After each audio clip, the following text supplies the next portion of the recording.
ηλικία. Υπάρχει μια τεράστια αύξηση του αυτισμού τα τελευταία χρόνια παγκοσμίως.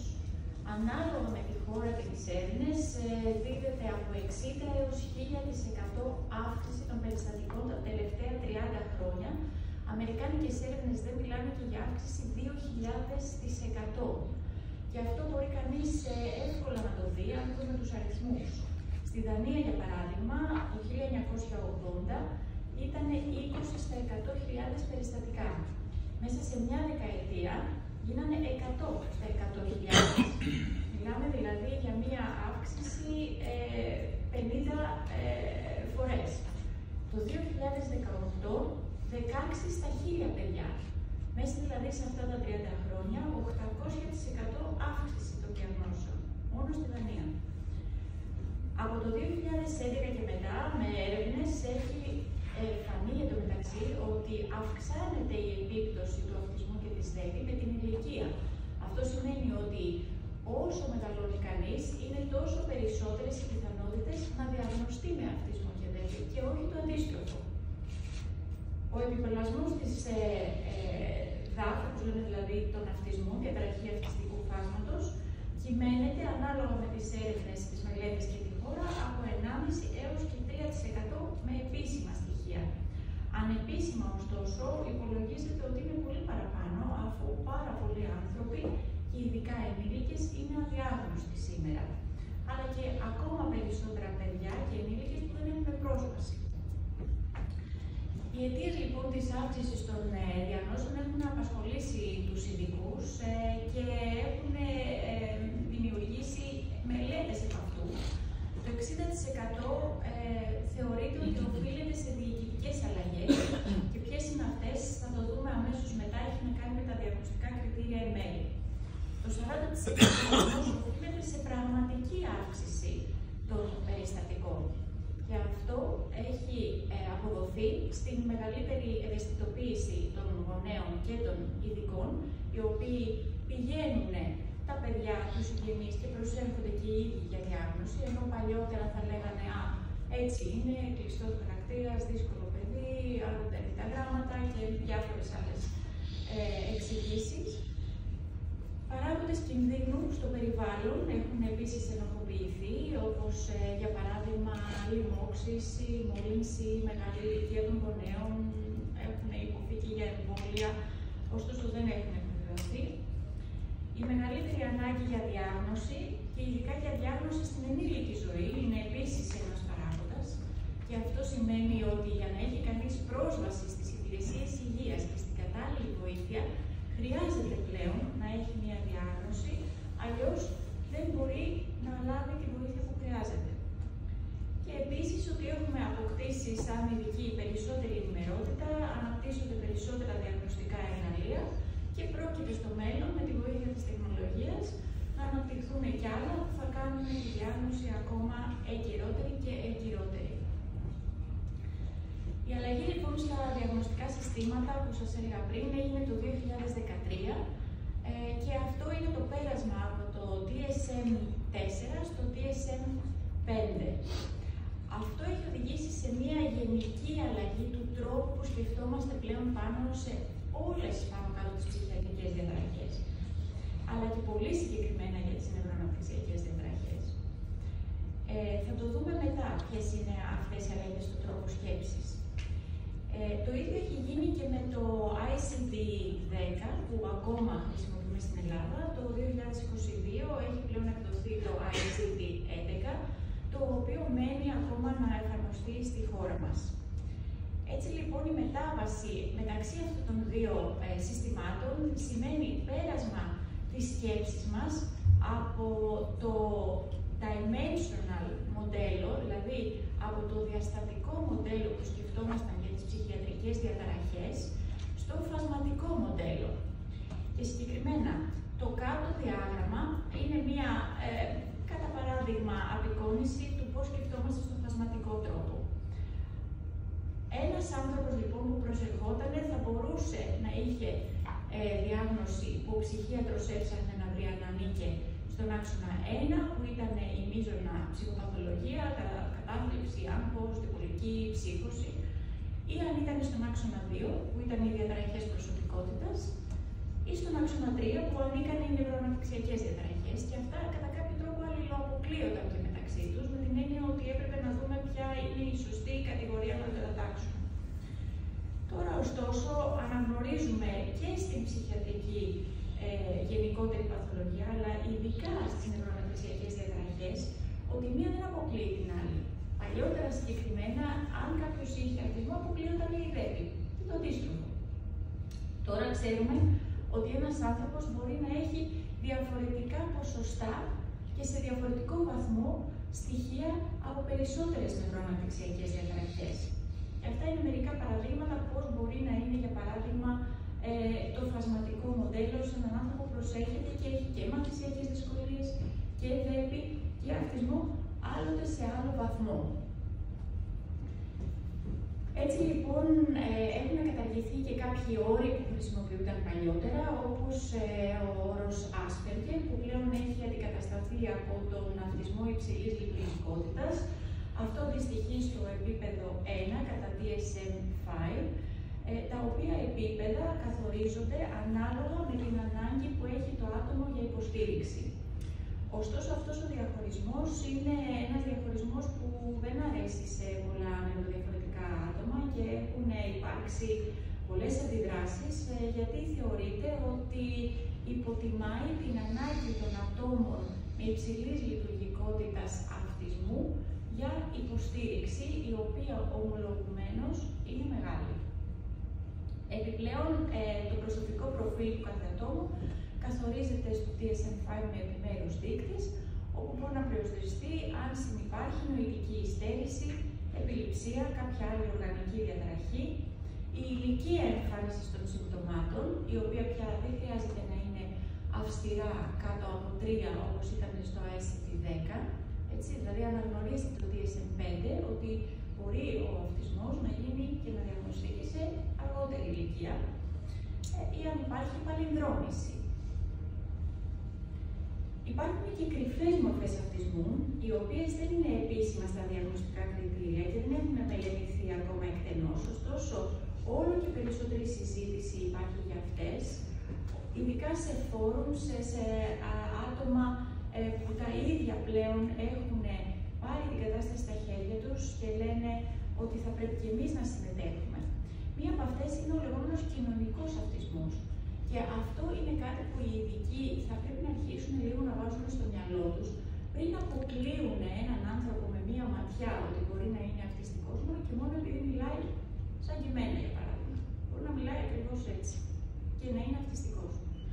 Αυτά λοιπόν είναι ταμπού, κλισέ, τα οποία εμποδίζουν τον άνθρωπο να λάβει τη σωστή διάγνωση και τη σωστή βοήθεια.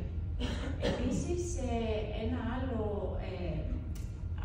μύθος είναι ότι οι αυτιστικοί δεν έχουν συναίσθηση, το οποίο πάλι υπάρχουν φωνές που λένε ότι αυτό είναι κάτι που πρέπει να εκλείψει και πολλές φορές μπορεί να συμβαίνει ακόμα και το αντίστροφο, να έχουν δηλαδή υπερβολικά αυξημένη συναίσθηση και τα αυτιστικά χαρακτηριστικά να είναι μία μορφή προστασίας από τα πολλά ερεθίσματα του περιβάλλοντος. Και το λεγόμενο masking οδηγεί και αυτό έτσι, σε μια πιο κοινωνική μορφή αυτισμού, που είναι ο έλεγχος των αυτιστικών, των περίεργων συμπτωμάτων, όταν το άτομο έχει πια αποκωδικοποιήσει το τι απαιτείται από αυτό, μέσα σε κοινωνικά πλαίσια, ώστε να κρύψει την διαφορετικότητά του.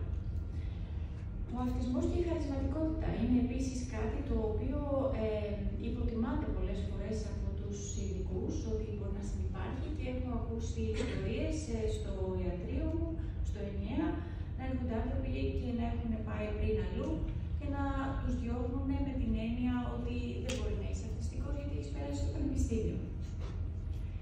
Τέτοια ταμπού και κλισέ θα πρέπει επίσης να εκλείψουν, γιατί οι άνθρωποι με υψηλό IQ μπορούν σε πολύ μεγάλο βαθμό να αναπληρώσουν πολλά από τα ελλείμματα και τις δυσκολίες που τους δημιουργεί ο αυτισμός, ωστόσο όχι χωρίς κόστος. Και οι γυναίκες είναι επίσης μια κατηγορία κρυφής μορφής αυτισμού, για τις οποίες πρέπει να αρχίσει να γίνεται πολύ περισσότερο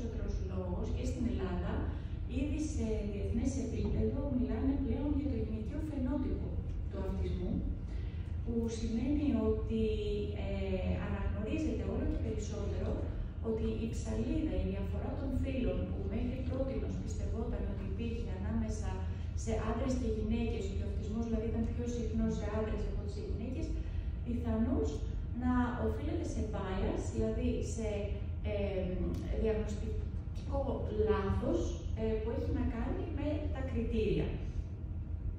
Οι γυναίκες επίσης παρουσιάζουν τη διαφορά στα συμπτώματα σύμφωνα με τις ορμονικές συναλλαγές και υπάρχουν σκανδιναβικές έρευνες πάνω σε αυτό και πώς αυτό επηρεάζει, καθώς και την εμεινόπαυση πρέπει να μελετήσουμε και πώς αυτό επηρεάζει τα συμπτώματα της ΔΕΠΗ και του αυτισμού. Νέα σύντομα λοιπόν τα οποία θα πρέπει να μελετηθούν όλο και παραπάνω είναι το AUDHD, όπου είναι η συνοσηρότητα της ΔΕΠΗ και του αυτισμού και αναφέρεται με αυτό τον όρο σε διεθνή media πλέον και σελίδες και έρευνες. Το PDA, το οποίο είναι το Pathological Demand Avoidance Syndrome, αυτό είναι μια ξεχωριστή μορφή αυτισμού, η οποία είναι άτυπα τα συμπτώματα ως προς την κοινωνική επικοινωνία. Είναι άνθρωποι που συνήθως έχουν καλύτερες κοινωνικές δεξιότητες, ωστόσο παρουσιάζουν μια πολύ μεγάλη αποφυγή και στην παραμικρή απέτηση, ακόμα και αν αυτό έχει να κάνει με καθημερινές ρουτίνες. Και συνήθως τα άτομα αυτά έχουν χειρότερη πρόγνωση από τους άλλους, γι' αυτό είναι σημαντικό να τους αναγνωρίζουμε και να παίρνουμε τη σωστή διάγνωση. Και το RSD είναι το Rejection Sensitive Dysphoria, που παρατηρείται κατά 90% στη συνοσηρότητα με τη ΔΕΠΗ και μπορεί να διαγνωστεί λάθος ως οριακή διαταραχή προσωπικότητας, γιατί εμφανίζει συναισθηματική αστάθεια, αλλά αυτό έχει να κάνει με την τεράστια ευαισθησία που παρουσιάζουν τα άτομα αυτά στην διαπροσωπική συναλλαγή. Είναι δηλαδή συνέχεια σε μια κατάσταση εγρήγορσης για το πόσο ο άλλος τους κοίταξε και φοβούνται την απόρριψη. Ποιες είναι οι δυσκολίες της διάγνωσης τώρα και της παρέμβασης σε ενήλικες, που ομολογουμένως διαφέρει από των παιδιών σε κάποια σημεία. Και τα σημεία αυτά είναι ότι για τους ενήλικες δεν υπάρχουν ερευνητικά δεδομένα. Ό,τι ξέρουμε για τον αυτισμό και τη ΔΕΠΗ έχει να κάνει με μελέτες και έρευνες που βασίζονται σε παιδιά. Υπάρχει απουσία εργαλείων screening, τα οποία να είναι σταθμισμένα. Οι αυτιστικοί ενήλικες, οι άνθρωποι με ΔΕΠΗ έχουν πίσω τους ένα παρελθόν, που σημαίνει ότι με κάποιο τρόπο μέχρι τώρα τα έχουν καταφέρει στη ζωή τους. Άρα και οι ίδιοι έχουν προσαρμοστεί στην κοινωνία, αλλά και οι γύρω τους έχουν προσαρμοστεί σε αυτούς. Και αυτό οδηγεί βέβαια σε ακόμα μεγαλύτερη δυσκολία αποκάλυψης των πραγματικών δυσκολιών, και ειδικά όταν επέρχεται και το masking. Επίσης, όπως είπαμε, ότι τα συμπτώματα σε γυναίκες είναι διαφορετικά λόγω της μεγαλύτερης ενσυναίσθησης και των κοινωνικών δεξιοτήτων που έχει ο γυναικείος εγκέφαλος από μόνος του, αλλά και με την ηλικία, καθώς αλλάζουν τα συμπτώματα, και η συνοσηρότητα στους ενήλικες που δεν υπάρχει στα παιδιά, όπως για παράδειγμα χρήση ουσιών, η κάναβης είναι μια πάρα πολύ συχνή συνοσηρότητα, το άγχος, η κοινωνική φοβία, ψύχωση, διβολική, και θα τα δούμε και μετά. Επίσης επισκιάζει τη συμπτωματολογία και θα πρέπει ο ειδικός να αφουγκραστεί πολύ καλά και να πάρει πολύ καλό ιστορικό για να δει ότι αυτές οι καταστάσεις δεν αποκλείουν την ύπαρξη νευροαναπτυξιακής διαταραχής, μάλλον το αντίστοιχο. Και η έλλειψη γνώσης και παροχής κατάλληλης βοήθειας από τους ειδικούς. Είμαστε πάρα πολύ λίγοι, δυστυχώς, αυτοί που έχουμε ενδιαφέρον και ασχολούμαστε με αυτή την κατηγορία, τη διάγνωση, την παρέμβαση αυτισμού και ΔΕΠΗ σε ενήλικες, και με αυτή την αυξανόμενη ανάγκη για ειδικούς, πάρα πολλοί άνθρωποι μένουν χωρίς την σωστή διάγνωση και βοήθεια. Τα συμπτώματα αλλάζουν, όπως είπαμε, στη διάρκεια της ζωής. Όταν κάποιος είναι στη παιδική ηλικία, θα αρχίσει με δυσκολίες στη γλώσσα, συνήθως στη διατροφή, στον ύπνο, Στη συσχέτιση με τους συνομιλίκους του, προβλήματα διαγωγής, πολύ συχνά μπορούν να περαστούν και ως τέτοια, συγκρούσεις στην οικογένεια λόγω της εξάντλησης των γονιών, της μη κατανόησης του δύσκολου παιδιού που έχουν και πολλές φορές αυτή η κατάσταση οδηγεί και σε διαζύγιο γονιών, που είναι άλλο ένα τραυματικό βίωμα που βιώνει το παιδί σε μικρή ηλικία.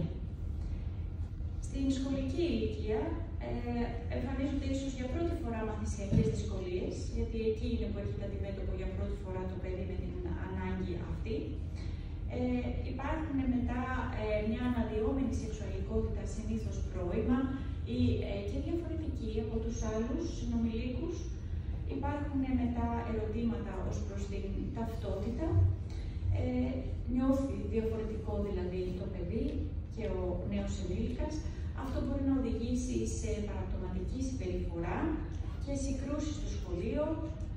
Εκφοβισμούς είναι πάρα πολύ συχνό. Θα πρέπει να είναι ένα alert στον ειδικό όταν ακούει σχολικό εκφοβισμό και η σχολική άρνηση, την οποία δεν λαμβάνουν σοβαρά οι εκπαιδευτικοί και οι διευθυντές σχολείων. Θα πρέπει να είναι ένα πάρα πολύ μεγάλο καμπανάκι που να οδηγεί αμέσως σε πολύ ισχυρή διερεύνηση και μέτρα για την αποφυγή της. Στη νέα ενήλικη ζωή τώρα, μόλις κανείς τελειώσει το σχολείο, που είναι ένα σχετικά δομημένο πλαίσιο και ο άνθρωπος έχει την υποστήριξη της οικογένειας, αυτό εκλείπει. Άρα λοιπόν, για πρώτη φορά, οι νέοι ενήλικες θα πρέπει να τα βγάλουν πέρα μόνοι τους και αν δεν έχουν διαγνωστεί μέχρι τώρα, είναι πραγματικά μόνοι τους. Αυτό λοιπόν οδηγεί στην ακαδημαϊκή και επαγγελματική τους υστέρηση σε σχέση με τους συνομιλίκους, λίγους ή καθόλου φίλους, δεν μπορούν να κρατήσουν παλιές φιλίες ούτε να δημιουργήσουν καινούριες και η ιδιαιτερότητα στη σεξουαλικότητα, όπου μπορεί να είναι πάλι ένα σημείο διαφοροποίησης τους από τους άλλους, τους δημιουργεί το αίσθημα του λάθος πλανήτη. Λένε δηλαδή και νιώθουν ότι είναι σαν εξωγήινοι. Έτσι λοιπόν, όταν προχωρήσει κανείς με αυτές τις δυσκολίες στην ηλικία των 30-40, πλέον δεν έχει καταφέρει να διατηρήσει και μία εργασία. Ακόμα και αν τέλειωσε κάποιες σπουδές με βοήθεια, οι εργασίες μπορεί να είναι πολλές και εναλλασσόμενες με μικρά χρονικά διαστήματα. Συχνές απολύσεις. Επίσης, αποτυχία στην προσωπική ζωή. Ακόμα και αν έχει συνάψει ένα γάμο, μπορεί να έχει οδηγηθεί σε διαζύγιο και γενικά να έχει εγκαθιδρύσει πλέον μια αρνητική αυτοεικόνα. Πλέον στην όψιμη ενήλικη ζωή, δηλαδή στα 40 και μετά, έχει εγκατασταθεί το αίσθημα της αναξιότητας, μια βαθιά μοναξιά, η οποία μπορεί να οδηγήσει σε κατάθλιψη, άγχος, έντονη κοινωνική φοβία από τα επαναλαμβανόμενα τραύματα και αποτυχίες με τις σχέσεις στο παρελθόν, αλλά και οικονομικά προβλήματα οδηγούν σε πολύ μεγάλο πρόβλημα απομόνωσης. Έτσι λοιπόν, όπως είπαμε και πριν, η διαφορετική διάγνωση στους ενήλικες είναι δύσκολη, απαιτητική και χρειάζονται πολύ περισσότερες από μία συνεδρίες. Αυτό είναι επίσης ένα μήνυμα που σαν ειδικοί θα πρέπει να περνάμε στους ενήλικες που ζητάνε διάγνωση, γιατί όλα αυτά τα πράγματα που βλέπετε θα πρέπει ένας ψυχίατρος ενηλίκων να διαφοροδιαγνώσει ή να δει από κάτω προτού προβεί στη διάγνωση του αυτισμού και της ΔΕΠΗ. Τα συμπτώματα είναι μη ειδικά, που σημαίνει ότι μπορεί να εμφανίζονται σε όλες αυτές τις κατηγορίες. Άλλοι νέοι όροι λοιπόν και εξειδικευμένες διαφοροδιαγνωστικές προκλήσεις που συναντάμε οι γνώστες είναι νέες διαγνώσεις που προκύπτουν με τα νέα διαγνωστικά συστήματα και νέοι όροι που πρέπει να γνωρίζουν, γιατί οι άνθρωποι που προσέχονται τους γνωρίζουν τους όρους αυτούς, τους χρησιμοποιούν και μας ρωτάνε. Και αυτό είναι η διαταραχή κοινωνικής επικοινωνίας, είναι μια νέα διάγνωση στο DSM-5, η οποία είναι κοινωνικά ελλείμματα χωρίς τόσο έντονα στερεότυπα, ενδιαφέροντα και στερεοτυπίες. Επίσης, το Complex PTSD είναι μια νέα διάγνωση που θα έρθει και στο ICD-11, το οποίο έχει να κάνει με διαφοροδιάγνωση από οριακή διαταραχή προσωπικότητας και αναφέρεται στο αναπτυξιακό τραύμα που σας ανέφερα και πιο πριν. Τα meltdowns, τα tantrums και τα shutdowns είναι πλέον όροι που πρέπει να γνωρίζουμε, γιατί διαφοροδιαγνώσκονται γι' αυτά από κρίσεις πανικού. Έτσι, ένας αυτιστικός θα κάνει αυτά. Το steaming, επίσης, είναι οι στερεότυπες κινήσεις που κάνουν οι αυτιστικοί για να αυτοκαθησυχαστούν και θα πρέπει και αυτό να διαφοροδιαγνώσκεται από τον ίδιο ψυχαναγκασμό. Και το autistic burnout, δηλαδή το αυτιστικό σύνδρομο εξάντλησης, το οποίο πάλι πρέπει να διαφοροδιαγνώσκεται από την κατάθλιψη. Η σωστή διάγνωση, λοιπόν, με ρωτάνε πολύ, έχει νόημα ένας ενήλικας να πάρει τη διάγνωση αργά στη ζωή? Εγώ σας λέω εμφατικά ναι, και σε οποιαδήποτε ηλικία.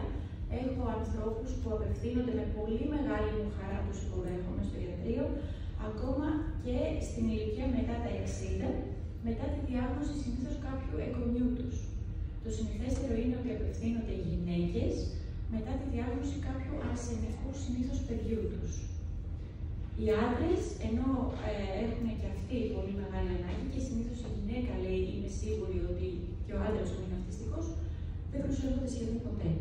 Και αυτό με πολύ μεγάλη μου θλίψη, άρα καταλαβαίνετε και πόσο μεγάλη είναι η ψαλίδα όταν λέμε ότι παρόλα αυτά ο αυτισμός είναι πιο συχνός σε άντρες, ωστόσο αυτοί να μην προσέχονται και να είναι πολύ πιο διστακτικοί να αναζητήσουν βοήθεια. Έτσι λοιπόν, η σωστή διάγνωση είναι το 50% της βελτίωσης από μόνοι της. Οι άνθρωποι νιώθουν μια ανακούφιση μόλις ακούνε ότι είναι αυτιστικοί. Γι' αυτό και δεν θα πρέπει κανείς ειδικός να φοβάται να εξτομίσει αυτή τη λέξη. Πολλές φορές τα ταμπού ξεκινάμε από εμάς τους ίδιους. Θα πρέπει λοιπόν να τους βοηθήσουμε να έχουν τη σωστή αντιμετώπιση των συμπτωμάτων, η οποία γίνεται μόνο με τη σωστή αναγνώρισή τους, να μπορέσουν να αναπλαισιώσουν τα τραύματα του παρελθόντος και να έχουν μια δεύτερη ευκαιρία, για την οποία ποτέ δεν είναι αργά στη ζωή, για να επανορθώσουν τη δική τους ταυτότητα, να αποδεχθούν τον εαυτό τους και να φτιάξουν τις σχέσεις με τους γύρω τους.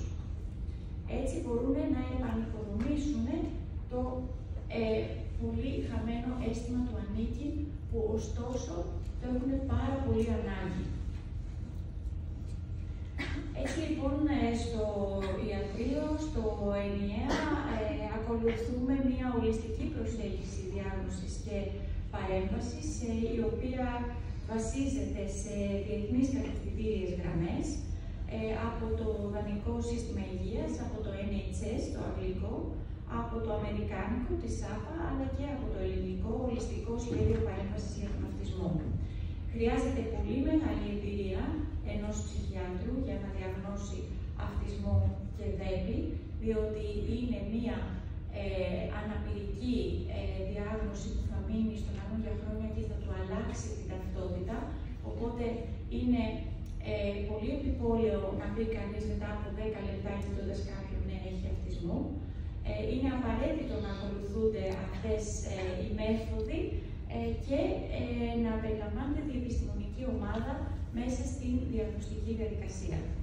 Συγκεκριμένα, εμείς έχουμε δομήσει τη διεπιστημονική ομάδα με επικεφαλή ψυχίατρο και από εκεί και πέρα ενημερώνεται από ψυχολόγους, νευροψυχολόγους, εργοθεραπεύτρια, κοινωνική λειτουργό και υπάρχει στενή συνεργασία με άλλους ειδικούς που μπορεί ο άνθρωπος που απευθύνεται σε εμάς να έχει συναντήσει πριν, ψυχολόγους, ψυχιάτρους και παιδοψυχιάτρους, αν είναι στα 18, για να γίνει ομαλή μετάβαση στην ενήλικη ζωή.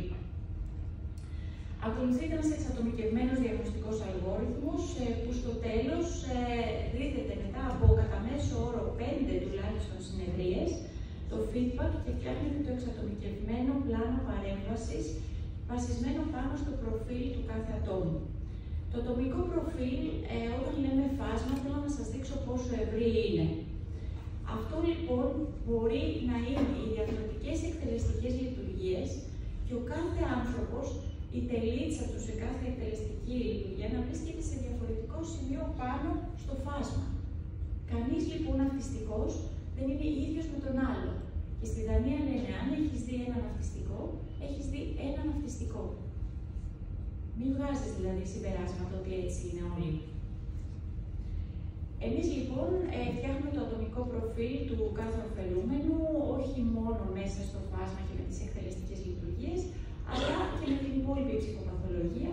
Μπορεί για παράδειγμα αυτός να είναι ο προσωπικός χάρτης ενός ωφελούμενου που προσέρχεται με αίτημα διάγνωσης αυτισμού και τελικά να βρεθεί ότι δεν έχει αυτισμό, έχει κάποια άτυπα στοιχεία μιας αναπτυξιακής διαταραχής, αλλά έχει διαταραχή ελλειμματικής προσοχής, για την οποία πληρεί τα κριτήρια, έχει complex PTSD λόγω του αναπτυξιακού τραύματος, έχει υψηλό δείκτη νοημοσύνης, έχει κάποια ψυχοσικά και ηλεκτροχνευστικά στοιχεία, μπορεί να έχει και μία παρελθοντική χρήση ουσιών ή και επίκαιρη, να έχει δυσλεξία και κάποιες συναισθηματικές διακυμάνσεις.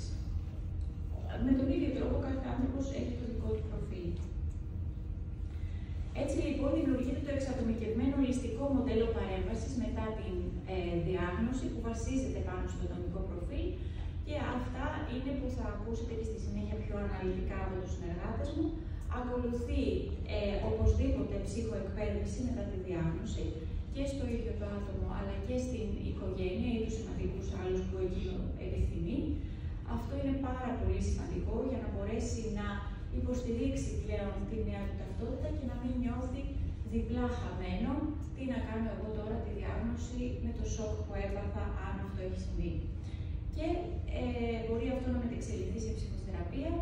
Έχουμε εργαστήρια δεξιοτήτων καθημερινής ζωής για άτομα που έχουν δυσκολία με αυτό, εργοθεραπεία που γίνεται εξατομικευμένα, θεραπεία μέσω τέχνης, νοητική ενδυνάμωση, ομάδες κοινωνικοποίησης, σεξουαλική διαπαιδαγώγηση, που είναι κάτι που υπάρχει τεράστια ανάγκη, εποπτεία ειδικών, γίνεται σε άλλα πλαίσια, αλλά και στη διεπιστημονική ομάδα. Έχουμε τακτικές συναντήσεις και το κάθε περιστατικό αντιμετωπίζεται μέσα από την διεπιστημονική ολιστικά και συμβουλευτική γονέων. Δηλαδή, όταν κάποιος το επιθυμεί, θα εντάξουμε και τους γονείς του ενήλικου ατόμου στην παρέμβαση. Αυτό είναι πολύ μεγάλη πολυτέλεια, αν το θέλετε. Αφενός μεν γιατί στους ενήλικες η καθιερωμένη τακτική των ψυχιάτρων είναι να αποκλείουμε τους γονείς και γιατί στο εξωτερικό δεν υπάρχει capacity, δεν έχουν δηλαδή τη δυνατότητα να χρησιμοποιήσουν τον χρόνο αυτό για τους γονείς. Ακολουθεί εξατομικευμένο φαρμακευτικό πλάνο που έχει και αυτό το δικό του αλγόριθμο. Οι αρχές μας είναι τα λιγότερα δυνατά φάρμακα και πρώτα λοιπόν έχουν προηγηθεί οι παρεμβάσεις και συνήθως γίνεται συμπληρωματικά με τις άλλες θεραπείες φαρμακευτική αγωγή, στοχεύει πιο πολύ στη συνοσηρότητα εφόσον υπάρχει και δεν είναι η κύρια παρέμβαση. Αυτά από μένα. Σας ευχαριστώ πάρα πολύ.